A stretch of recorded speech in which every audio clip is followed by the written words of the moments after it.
بسم اللہ الرحمن الرحیم۔ السلام علیکم ورحمۃ اللہ وبرکاتہ۔ محترم ناظرین، آج کی اس ویڈیو میں ہم آپ کو بتائیں گے کہ حضرت موسیٰ علیہ السلام نے اللہ تبارک و تعالیٰ سے دعا کی قبولیت کے لیے وہ کون سے کلمات دریافت فرمائے جو پڑھنے سے اللہ تبارک و تعالیٰ دعا کو قبول فرماتا ہے، اور 7 مرتبہ پڑھنے سے اللہ تبارک و تعالیٰ دعا کو فوراً قبول کرتا ہے۔ چلیں آئیں اپنی ویڈیو کا آغاز کرتے ہیں۔ ویڈیو کو اینڈ تک لازمی سنیے گا۔ محترم ناظرین، ایک بات یاد رکھیے گا کہ جب تک ہمارے دل میں دعا کے لیے اخلاص نہیں ہوگا تب تک ہماری دعائیں قبول نہیں ہوگی۔ آئیں آپ کو اس بارے میں ایک واقعہ بتاتے ہیں کہ حضرت موسیٰ علیہ السلام اللہ تبارک و تعالیٰ سے ملاقات کے لیے کوہ طور پر جا رہے تھے کہ محترم ناظرین، رستے میں ایک آدمی کو دیکھا جو گڑ گڑا کر دعا مانگ رہا تھا۔ یا رب یا رب یا رب کہہ رہا تھا۔ حضرت موسیٰ علیہ السلام کلیم اللہ فرمانے لگے، یا اللہ، اگر میرے پاس اس کی حاجت ہوتی تو میں اسے ضرور عطا کرتا۔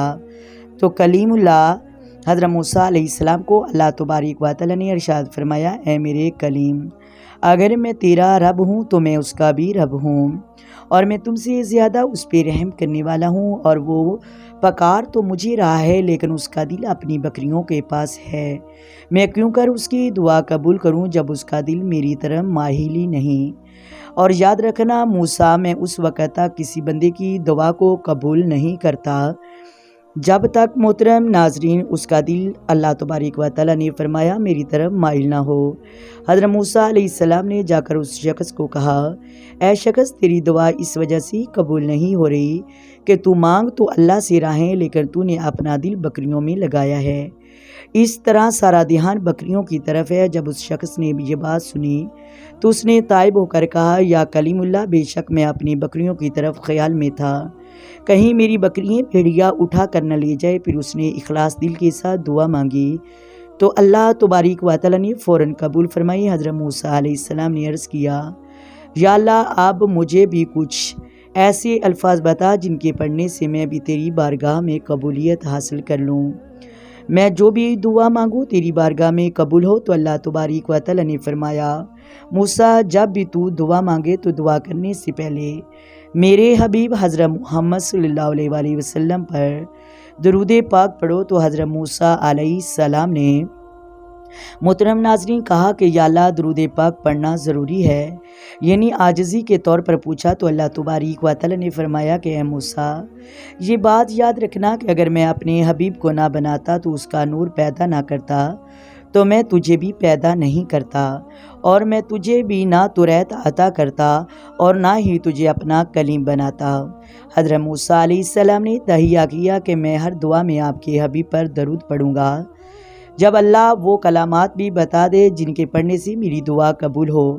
تو اللہ تبارک و تعالیٰ نے فرمایا کہ تم جب دعا شروع کرو تو درود پاک پڑھنے کے بعد لا الہ الا اللہ 7 مرتبہ کہا کرو۔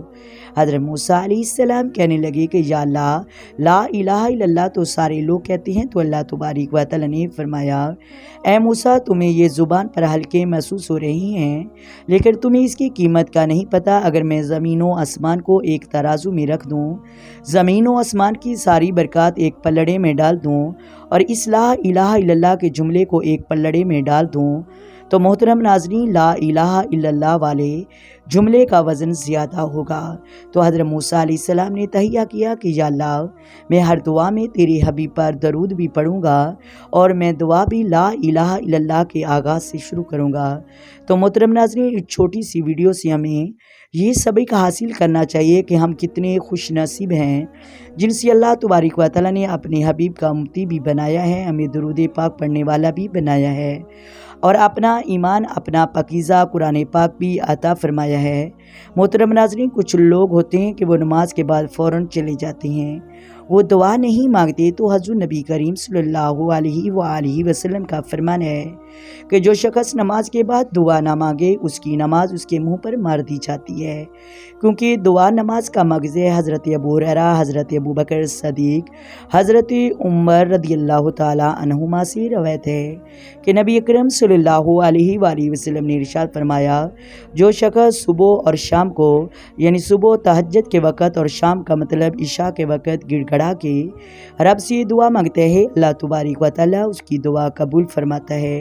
اور سیدنا حضرت ابو ہریرہ رضی اللہ تعالیٰ عنہ سے بھی روایت ہے، جو شخص سورج ڈھلنے کے وقت یعنی عصر کی نماز کے وقت جو دعا مانگتا ہے تو اللہ تبارک و تعالیٰ اسے قبول فرماتا ہے۔ محترم ناظرین، اس طرح سیدہ عائشہ صدیقہ رضی اللہ تعالیٰ عنہا سے روایت ہے کہ جو شخص نماز فجر کے وقت دعا مانگتا ہے اللہ تبارک و تعالیٰ اس کی دعا کو ضرور قبول فرماتا ہے، کیونکہ اس وقت اللہ تبارک و تعالیٰ پہلے آسمان پر جلوہ افروز ہوتا ہے جس طرح اس کی شان کے لائق ہے، اور فجر کے وقت اللہ تبارک و تعالیٰ محترم ناظرین انواریں اور تجلیاں بھی زیادہ ہوتی ہیں اور اللہ کی رحمت بھی برستی ہے۔ امید ہے آپ کو ویڈیو اچھی لگی ہوگی۔ اگر ویڈیو اچھی لگے تو لائک کریں، شیئر کریں، سبسکرائب کریں۔ آئیں مل کر آقا دو عالم نور مجسم سرور کائنات صلی اللہ علیہ وآلہ وسلم کی ذات پر درود و سلام پڑھیں۔ الصلاۃ والسلام علیک یا سیدی یا رسول اللہ، الصلاۃ والسلام علیک یا سیدی یا حبیب اللہ، الصلاۃ والسلام علیک یا سیدی یا نبی اللہ۔ اللہ حافظ۔